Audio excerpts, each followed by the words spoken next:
दोस्तों अक्सर Elon Musk अपनी टेस्ला कार की सिक्योरिटी को लेकर बड़े बड़े दावे करते हैं, लेकिन 19 साल के cyber security researcher David Colombo ने टेस्ला की कार को हैक करके सारे दावे खोखले कर दिए हैं। दरअसल डेविड ने टेस्ला कार के दरवाजे खोलने और बंद करने से लेकर म्यूजिक और कार का सेंसिटिव डेटा तक हासिल कर लिया।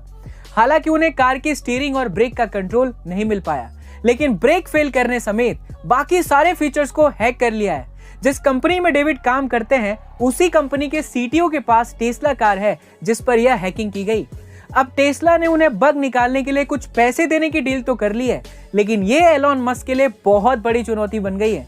इसके बारे में आप क्या सोचते हैं, आपकी क्या राय है, कमेंट सेक्शन में जरूर बताइएगा। और ऐसे ही अमेजिंग इंफॉर्मेटिव वीडियोस के लिए लाइक शेयर सब्सक्राइब करना ना भूलें। दोस्तों भारत सरकार ने इस साल 4 हस्तियों को पद्म विभूषण पुरस्कार से सम्मानित किया है, जिनमें भारत के पहले chief of defence staff Shri general Bipin Rawat sir हैं, पूर्व मुख्यमंत्री कल्याण सिंह, गीता प्रेस गोरखपुर के चेयरमैन राधे श्याम खेमका और साथ ही शास्त्रीय गायिका प्रभा आत्रे भी शामिल हैं। वहीं 17 हस्तियों को पद्म भूषण से सम्मानित किया गया, जिनमें गूगल के सीईओ सुंदर पिचाई, माइक्रोसॉफ्ट के सीईओ सत्या नाडेला और कोरोना वैक्सीन बनाने वाली सीरम इंस्टीट्यूट के मालिक साइरस पूनावाला भी शामिल हैं। इसके साथ ही 107 हस्तियों को पद्मश्री सम्मान से भी सम्मानित किया गया, जिनमें Olympic gold medallist Neeraj Chopra का नाम भी शामिल है। आपको क्या लगता है, इनमें से आपके आइडल कौन है? हमें कमेंट सेक्शन में जरूर बताइएगा। और ऐसे ही अमेजिंग इंफॉर्मेटिव वीडियोस के लिए लाइक शेयर और सब्सक्राइब करना बिल्कुल ना भूलें।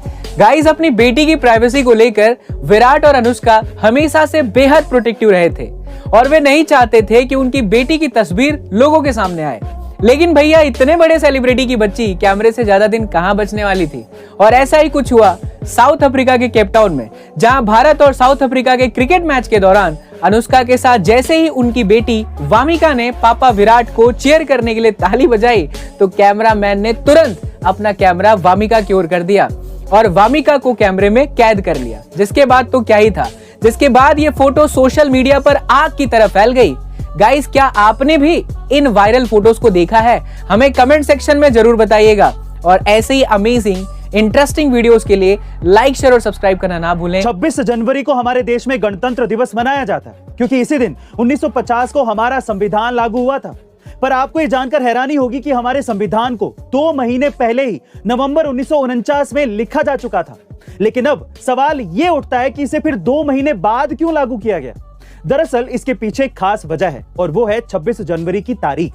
यह तारीख पहली बार साल 1930 में खास बनी थी, क्योंकि 1930 में इसी दिन इंडियन नेशनल कांग्रेस ने भारत को पूर्ण स्वराज घोषित किया था और रावी नदी के किनारे पहली बार तिरंगा झंडा फहराया गया था। तब लोगों से यह अपील की गई थी कि 26 जनवरी को ही स्वतंत्रता दिवस मनाया जाए, लेकिन ऐसा नहीं हुआ, क्योंकि देश असल में 15 अगस्त 1947 को आजाद हुआ था।